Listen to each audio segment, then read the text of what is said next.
pagmamahal ng bawat Pilipino para sa inyo na aming mga pinakamamahal na mga kababayan dito.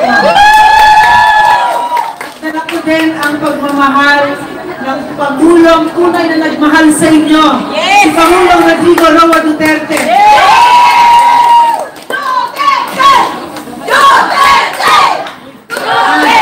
At dala ko din ang pagmamahal ng anak niya na kasitulad niya, ang Vice President na iisa na lang yata na lingkod bayan sa ganyang kataas na pwesto sa Pilipinas, ang Vice President natin si Ma'am Inday Sara. Walang iiyak. Naalala ko nung President pa si PRRD, maraming beses nag-aantay kami yung team niya na habang marami siyang ginagawa, inaantay namin siya pagparating siya. So, ang tawag namin sa isa't isa mga anti-Duterte.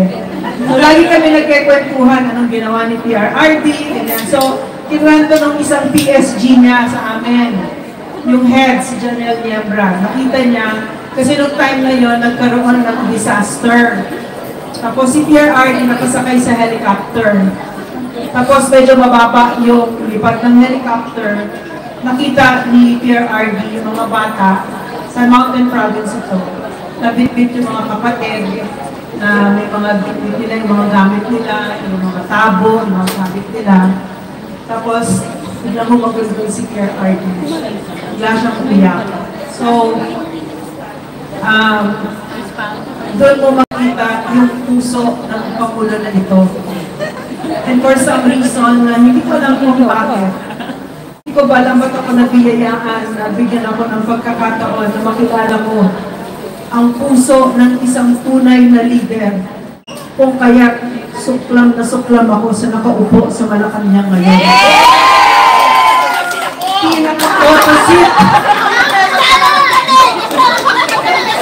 Pinaka-opposite kung ano ang tunay na leader.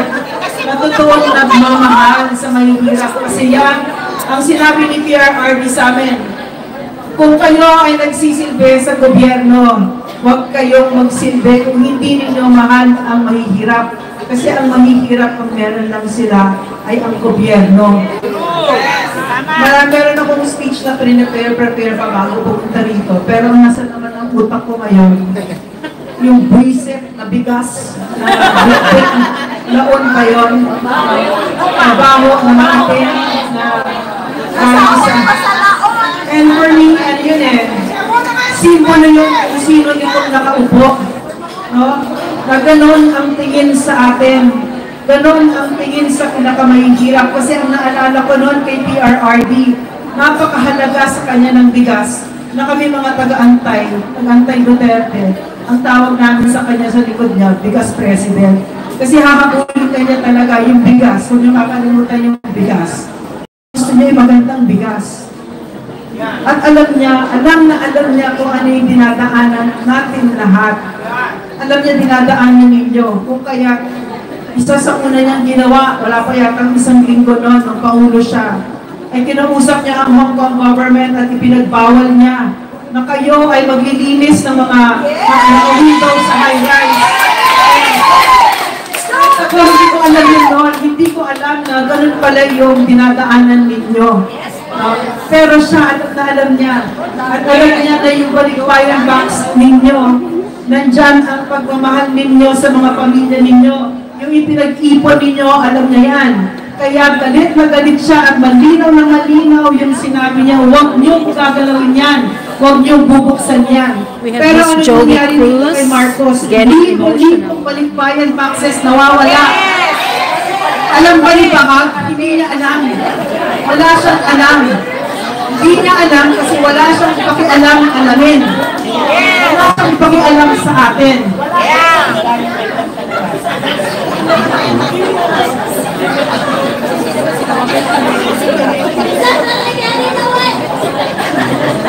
Sorry.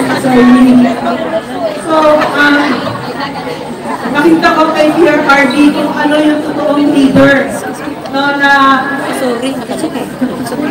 hindi naman niya katulad ngayon, no? Hindi naman niya na kailangan na lumaban pa. Totoo, malakas si PRRD, totoo, para siyang legendary siya. Isa siyang alamat sa atin. Emotional po si Miss Jolie. Tumatanda na siya. Yes. May nakikita ko sa mata ko kasi bumitisita ako sa kanya kada buwan. Minsan twice a month, minsan thrice a month. Para lang, alam niya na mahal natin siya. Binibisita ko siya at nakikita ko, tumatanda na si PRRD. Pero, tayo, na biniyayaan, na nabuhay, sa punto ng kasaysayan natin na nakaranas tayo finally ng isang tunay na Pangulo na hindi tayo ginagahasa, hindi tayo ninanakawan. Hindi tulad ng mga nakaupo ngayon. Thank you, Mary Ann. Na walang mga moralidad. Ano ba naririnig natin na nasa Malacanang ngayon? Naririnig natin ngayon sa Malacanang. Kahit mag-asawa na nagkukumbagan. Diba? Ano daw mga moralidad nito mga nakaupong ito? So in other words, we are being led by the worst of us.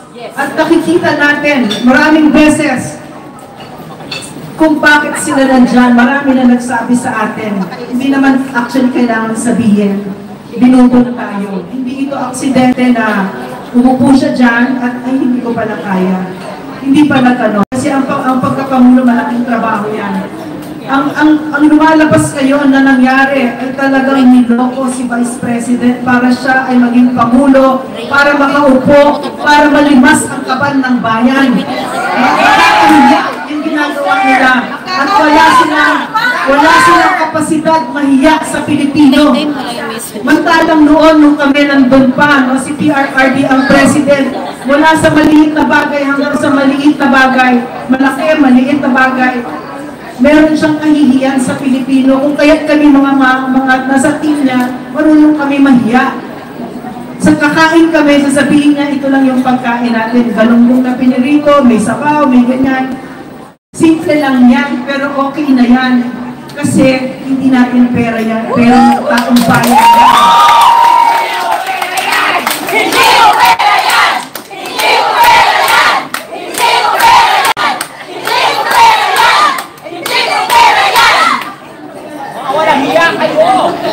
Itong mga ito, mga katawan dito, mga taga-Corespart, mga magaling mag-Ingles, mga anipino ng itsura. Ilaban ko dito sa isang taga-Mindanao na hindi marunong Bisayang guwapa, shout out! Mura ng mura, pero siya pala ang pinakabusilang at sila mga bulok. Walang kapasidad mahiyak sa Pilipino. Ang kakapal ng mga muka. Kahit yung Maharlika fan, sinasabi ni Sam, wala man lang yatang website, scam. At ano ang humaharap sa mga gobyerno ay ang asawa niya. Sino siya? Sino ka, Lisa Marcos? Hindi ka namin sinoto. Hindi ikaw ang presidente.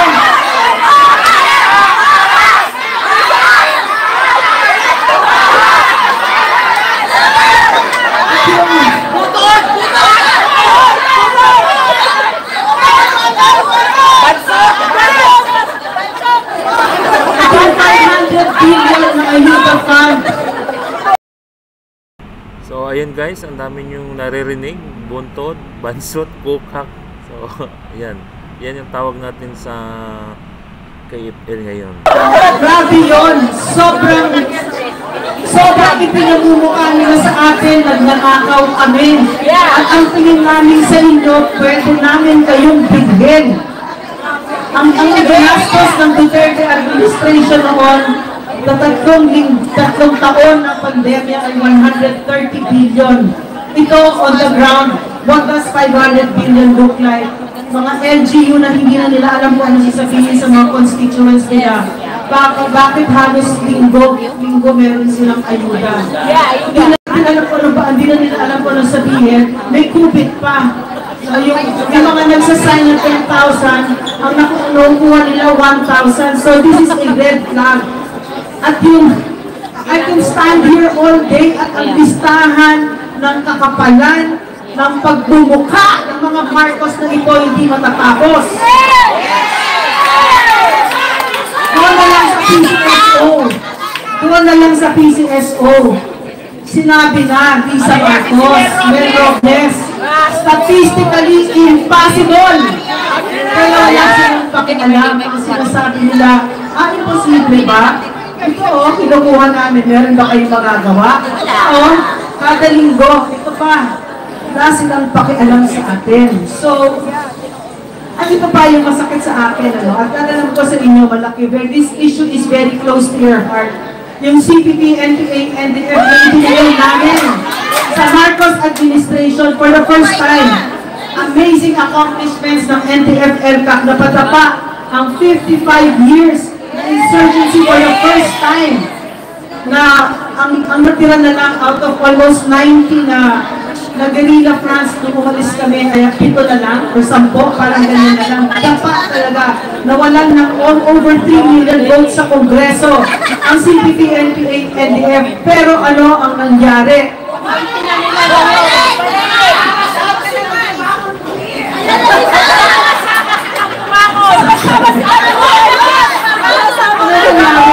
Ang ibinigay namin kay Bongbong Marcos ay isang CPP, NPA, NDF na dapat na. Pero ano ang I could never have imagined na ganito pala ang nangyayari. Dahil sa kailangan nila ng anak dogs laban sa mga Duterte, nakipagkunsyabahan ang first cousin niya na Speaker of the House na makakampihan ang CPP, NPA, NDF party list sa Kongreso na kung saan sa 2025 sigurado na kami mawawala ng mga ito. Pero dahil si Dolores na binigay ng Speaker of the House na nasa likod niya, si Bongbong Marcos at si Liza Araneta, nakakabalik na naman ang CPP, NPA, NDF. And just last week, 10 ang namatay. 10 ang namatay ng mga bata. Isa 21-year-old na spokesperson ng Kabataan Party List.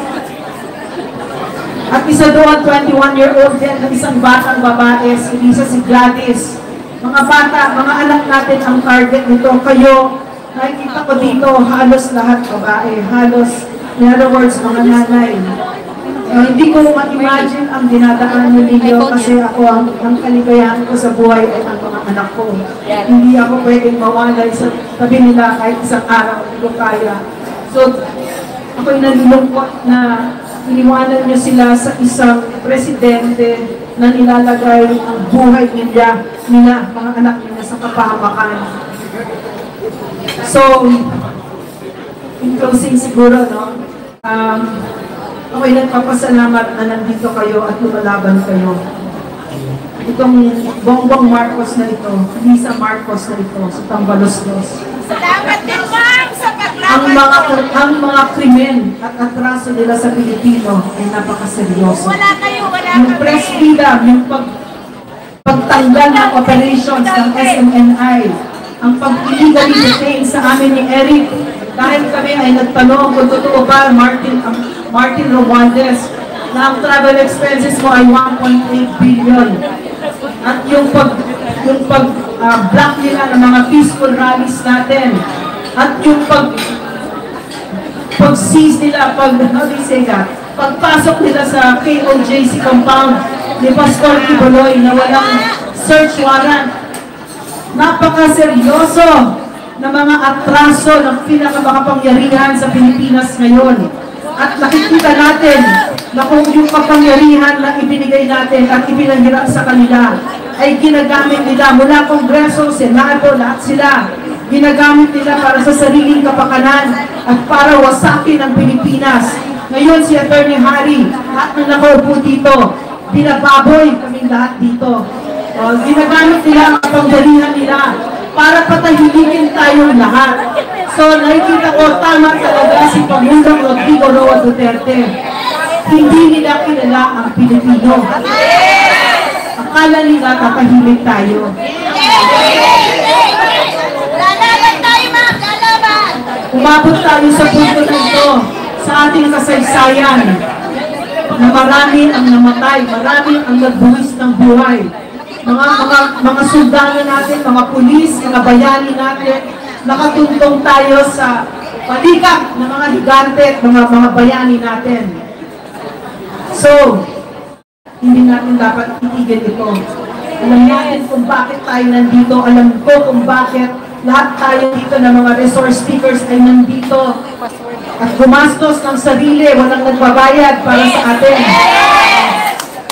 Alam ko kung bakit kayong lahat nandito at isa lang yun at yun ay ang pagmamahal natin sa bayan.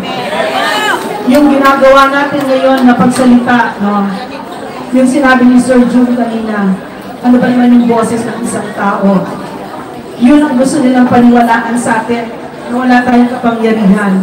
Hindi nila alam, ito mga ekot na ito, nag-aaral yata ng history. Ang kasaysayan, nasa kasaysayan, ang kapangyarihan ay nanggagaling sa taong bayan. Tayo ang nagbigay, tayo ang pwedeng bumawi. So, maraming salamat na itong mga nakaupo ngayon ay bibigyan natin ng leksyon kung sino tayo. Magpapakilala ulit tayo kung sino tayo at babawiin natin ang kapangyarihan na tayo mismo ang nagbigay. Maraming salamat, Dr. Padre.